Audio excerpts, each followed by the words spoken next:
Hello. In the second part of our video about defining the problem, we're going to look at a specific example. As you can see, we've rewritten all of our components of the defining the problem stage, and now we're going to use those to tackle a specific real-world question. And that is, what is the optimal design for a staircase? As we mentioned in the last video, there's lots of staircases out there, so this is not an obvious question to answer without doing a little bit of brainstorming and narrowing down what we're actually trying to do. And so that's our first step, is to let's brainstorm all potential aspects of the question to be considered. So before I jump into giving a few of my answers, why don't you think about it and see what you can list. So pause the video and then we'll compare answers in a minute. All right, so here's a few thoughts that came to my mind. The first question is, what about design? What does design refer to? Does that refer to individual steps or the shape of the staircase or maybe decorations? Right? If you're an artist, you might think about this very differently than if you're an engineer or an architect. And if we are interested in shape, then what sort of options are there? Are we talking about the width of the stairs? Are we talking about the whether it's a spiral or not? Or maybe we're interested in if it's multi-flight or not.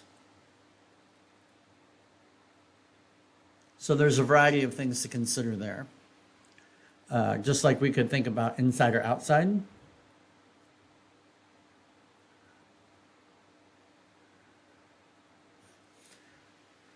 And there's some restrictions that we might also think about. Is money an issue? Right? If you think about the word optimal, is the goal to make the staircase as cheaply as possible. So maybe money is main variable, or maybe money is just a parameter that's going to bound what we can do. Likewise, the material, maybe that's an issue. Or the dimensions available. Dimensions of the space available. So we have a variety of restrictions that we need to find out before we can jump into this problem, because normally an optimization problem is going to have some sort of restriction that keeps us from just maximizing everything that we might want to maximize. We could get more into the details. So we mentioned steps as a possible design question. So for the steps, maybe we're interested in the height and depth of each one.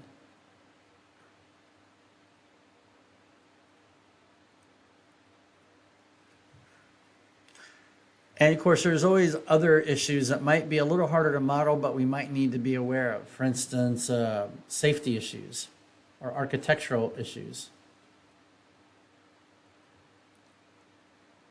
So depending on the type of problem you're solving, if you're not an expert in the area, you may either need to go back to your client and talk to them more, or if they're not an expert either, you may need to get outside help to understand some of the complexity of the problem you're dealing with. A few more ideas for brainstorming: number of people that will be using it.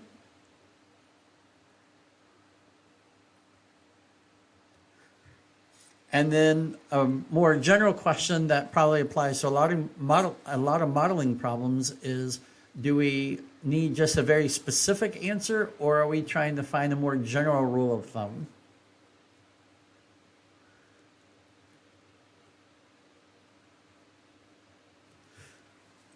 All right. So here's our real world question brainstorming. And so now we need to try to narrow this down a little bit so we can get a better problem to solve.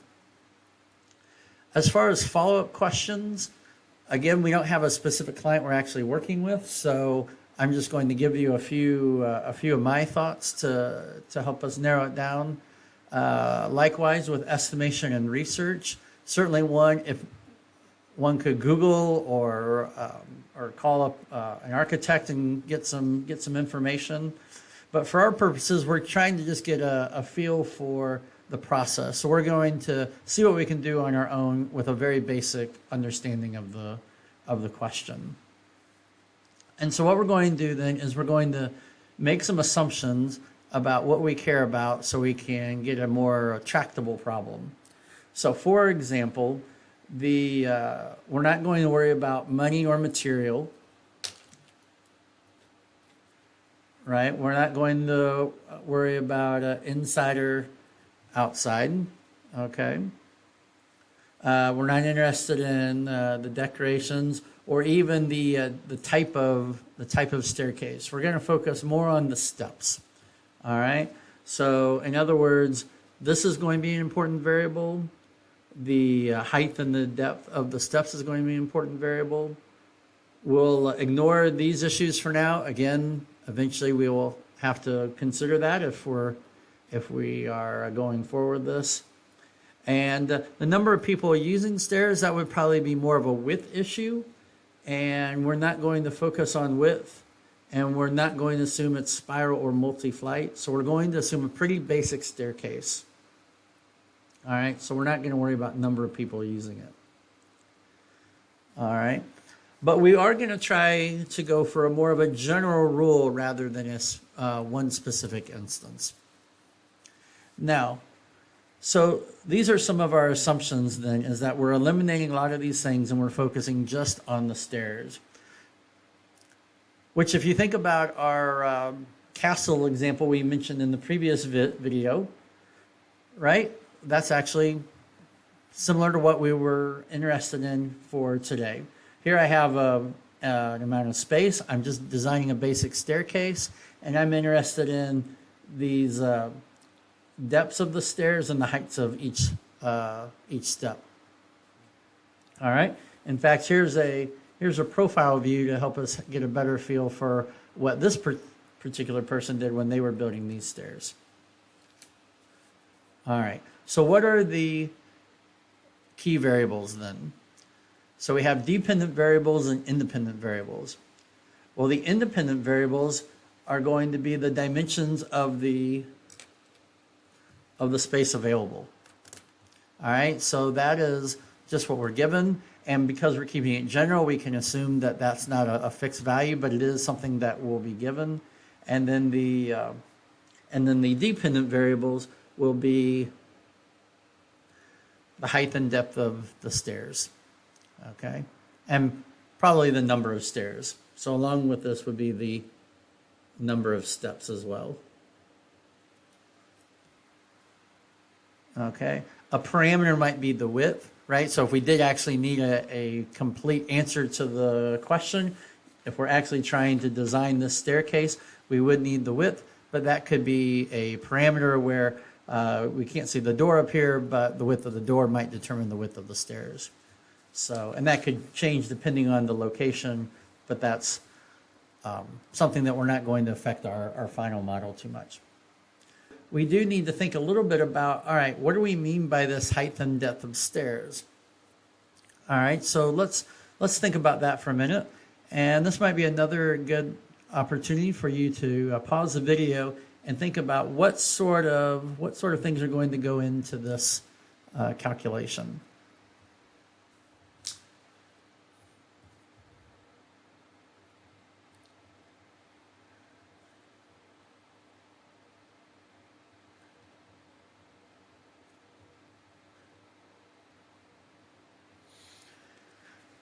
So if you're like me, the first thing that might come to mind is an individual person. They don't want to be uncomfortable when climbing the stairs. And uncomfortable can mean one of two things probably. Either the stairs are too high, and so you have to really lift your legs to climb up the stairs, so they're too steep. Or there's so many of them that it's maybe awkward or uncomfortable to climb up too many stairs. So there's an in-between of what we want to do. So optimal then is going to refer to comfort. Now, if you did happen to do the research about this question, you might see something about ergonomic efficiency. So people have thought about these ideas before. But again, for now, we're just doing this as a practice problem. So how are we going to tackle comfort on this? Well, we need something that will be comfortable for people, but of course, people come in a lot of different heights and sizes and so forth. So what might be comfortable for a child may not be so comfortable for tall adults. But of course, we can only have one set of stairs, so we have to somehow accommodate all those people. Now, what are the most relevant variables for a person that would determine what would be comfortable? Well, we were talking about the height of the stair, so that's probably going to depend on the height of the person. What's comfortable for them. And then also, if you think about the other question mark is depth. Well, if the stairs are too narrow and my shoe doesn't fit on the stair, that would be uncomfortable. So I also need to consider the shoe size of a person. So these are going to be two more parameters that we're going to have to assume are constant, even though they're not, and then use that to come up with our final answer. So for the height of the person, we probably want to be a little bit on the underestimate side. We can't design it for small children, but maybe we can assume on the shorter side of adults, so perhaps 60 inches.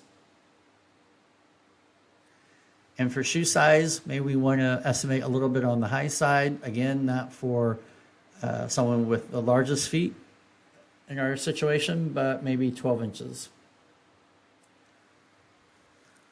Now, you may have a better estimate for these numbers, and certainly the model could incorporate a different value for either of those numbers if you so chose. But for now, we'll incorporate this into our final problem statement. So given this information and this brainstorming, here's our newly defined problem. So given a horizontal and vertical space for a staircase, notice that refers to the dimensions of the space available that we talked about before. So given that, we want to find the height and depth of a step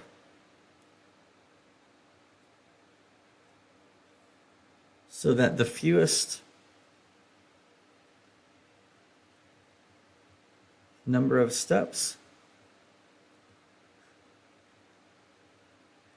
can be climbed comfortably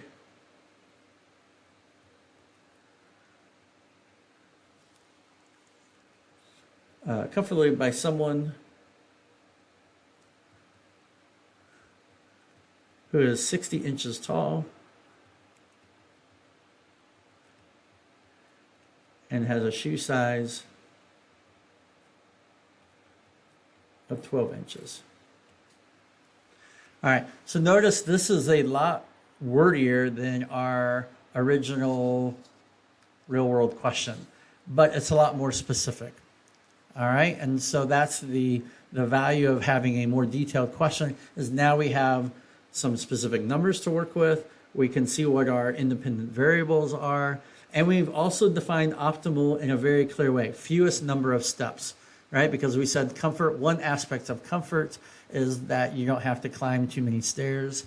But we also have mentioned this word comfortably, which means that we don't want it to be too high. So that's what we're going to have to still work on for the rest of our model. But for defining the problem stage, we're done.